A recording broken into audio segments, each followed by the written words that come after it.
This is a first installment of 5 spontaneous minutes on the subject of internet search.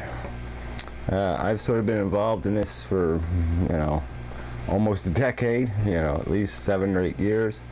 The whole internet was constructed in this rather chaotic, haphazard way. And so it was never really organized. There was no disciplined effort to do things the right way. They just kind of happened. Whatever caught on, and even though it wasn't perfected, if it was good enough, it was all right. And if it was better than the rest, it was, of course, all right. But there was nothing forcing anything to be perfected. And the real corruption happened in internet search. Here it's a foundational part of what the internet is. I mean, you can't, it's like right, you can't have a library without, having these books indexed in some manner so you can find them. And you can't have, there's no point in having an internet if you don't have some index where you can find the material. And here we gave control over this to these, marketing companies. I mean, here they're basically location promoters, and we gave them authority over guiding you to the best content on the internet. Doesn't make any sense. They're paid not to do anything in your interest. They're paid to do what they're paid to do. I mean, Google is a $130 billion company. It's a preposterous amount of money. I mean, it's 4 times whatever the value of General Motors. And what does it do? It sells advertising. It's an advertising company. That's where all that money is generated from. And it's just crazy. It is just insane that that's what we have indexing the internet. That we don't have any kind of disciplined scientific approach. That the public library, the perfect public library example, of a disciplined staff and a card catalog and the whole thing, that went out the window. We just completely ignored that example. And we said, well, let's redo it a different way, and let's put Barnes & Noble in charge of the card catalog. I mean, what sense would that make? I mean, they'd put the books that they're promoting, on the front, and they'd have a price tag on them. And it's just, like I said, it's exactly what we've done to the internet. We just gave it away. Gave it away to people who are just looking to make money. And we've destroyed the incentive to create content. There's no incentive to create any local content because it's never rationally indexed. So all these businesses, I mean, you should be able to type in a zip code on the internet, and you should be able to find every business within 10 miles of your house. But you can't do it. I mean, it's 2006, and you still can't do it.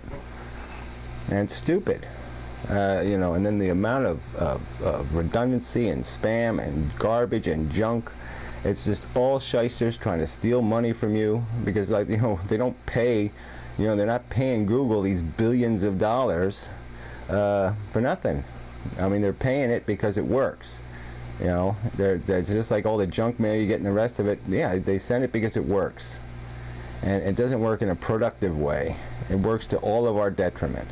It makes everything more expensive. It just wastes money. And we've put essentially we've put a huge marketing tax on the internet. Even though we're not taxing the internet, we've put such a high marketing tax on the internet that all the value has been sucked out of it. Because you can't just I've made the point that this is straight line economics. I mean, you want to create a straight line between production and consumption. And instead, we've created this convoluted, crooked line because we've allowed these capitalists, these materialistic bastards, to control what we can access. They're really defining the internet. I mean, the internet isn't indexed by these companies. They have a database, and that's the internet. What's in their database, that's the internet. Okay, but the real internet is, half of it could be just invisible to them. And so it doesn't really exist because you can't access it. And it's so stupid, and it's such a waste because you could create some public resources, and it would cost a few $1,000,000 at the most, and it would just give people a reliable, there would be some integrity, because you would have accountability. We can have an internet or a part of the internet. You don't have to regulate the internet. You just provide an alternative. So you have these parallel systems. But we should be able to have an internet where, yeah, you can't be on if you're a liar. You're caught lying, you're off. You go play on the liar net. But you can't play on an internet that has integrity.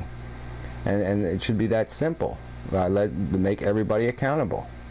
And we've just created this chaos, this mush, where nobody's accountable, and it's just a preposterous amount of money we're wasting. I mean, you want to talk? Who knows? Trillion, 2 trillion, 10 trillion. I mean, how do you add up all this waste? I mean, the amount of wasted time, and the fact that people have to go through too much work to get, simple answers. So I didn't put the timer on. So